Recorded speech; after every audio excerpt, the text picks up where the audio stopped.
የአንድን ሰው ሩህ ህንድ አገር ላይ እንዲወስድ ከጌታ አላህ ታዘዘ። ከዛ በፊት ነቢ ሱለይማን አለይሂ ሰላም ዘንድ መጥቶ ነበር ሰላምታ ሊያቀርብ። ልክ ሲገባ ሩሁን እንዲያወጣው የታዘዘውን ሰው ነቢ ሱለይማን ባሉበት በፍልስጤም ሀገር ላይ እዛው እስራኤል በንግስና ወንበራቸው ከጎን ቁጭ ብሎ አገኘው። ደነገጠ በጣም። ከተወሰኑ ሴኮንዶች በኋላ የዚህን ሰው ሩህ ህንድ አገር ላይ ውሰድ ተብሎ ጌታ አላህ አዞታል። ይሄ ሰው ምን ሊያረግ ነው እዚህ የተቀመጠው ነው እንግዲህ እንደሱ ሲረዳው።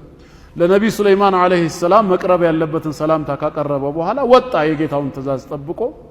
ከዛ በኋላ የሆነ ጊዜ ላይ ማን ነው ሰው ከወጣ በኋላ መለኩል ሞት ይሄ ሰው ደንግጧል። ለካ አንቱ የአላህ ነብዩ አሁን የገባው ማን ነው? መለኩል ሞት ይባላል። አረ በጣም ያስፈራል ፊቱ። እንደው መቼም ንፋስም ምኑም ይታዘዝሎት አይደል በአላህ ፍቃድ። በዚህ ሴኮንድ ውስጥ ህንድ አገር እንደሆነ አድርጉኝ ፈርቻለሁ አላቸው። በንፋሱ ትእዛዝ መሰረት ንፋሱን ትእዛዝ ሰጥተውት ህንድ አገር ሄዶ ተቀመጠ።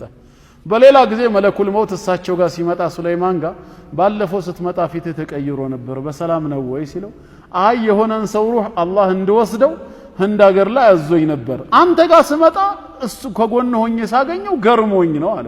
እና ምን አረክ አለው። እኔማ የጌታዬን ትእዛዝ መፈጸም አለብኝ ብዬ ሲሄድ ቁጭ ብሎ አገኘሁት እዛ አለ። ሰውየው ወደዛ እንዲወሰድ የፈለገው ከምንድን ነበር?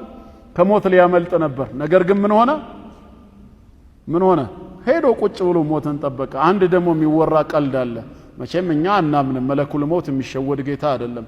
ግን ዝም ብለው እንደ ቀልድ የሚያወሩት አለ። ልክ መለኩል ሞት ቤታቸው መጥቶ ሩሁን ሊወስደው ሲል በጣም ደነገጠና ኧረ ተው እባክህ እንደው መጀመሪያ ሌላ ቦታ ሄድ እኔ ትንሽ ልኑርበት ምናምን ሲለው በፍጹም አለው። እሺ እንደዛ ከሆነ ግብዣ ላድርግልህ፣ ቢያንስ እንኳን የቤቴን የእንግዳ መስተንግዶ ተቀበልና ሩሄን ትወስዳለህ አለው። ይሄ ያው መቼም ለህፃናትም የማይነገር ተረት ነው፣ ግን እንደ ቀልድ ነው ሰዎች የሚያወሩት።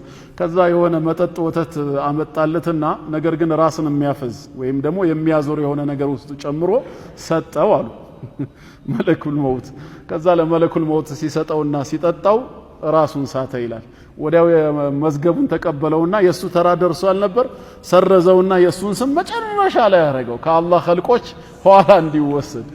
መለኩል ሞት የነቃ ጊዜ ከዛ ምን አለ? ላደረክልኝ መስተንግዶ በጣም አመሰግናለሁ። ለዚህ ትህትና ስል ብቻ ከአንድ ሰው አንተን ለማስቀደም ስል ከኋላ ከመጨረሻ ጀምራለሁ አለ።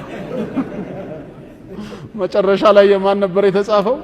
የራሱ። ያው ይሄ ተረትና ቀልድ ነው፣ ግን ዋና ሐሳቡ ምንድነው? ከጌታ አላህ ውሳኔ የትም ልናመልጥ አንችልም ነው።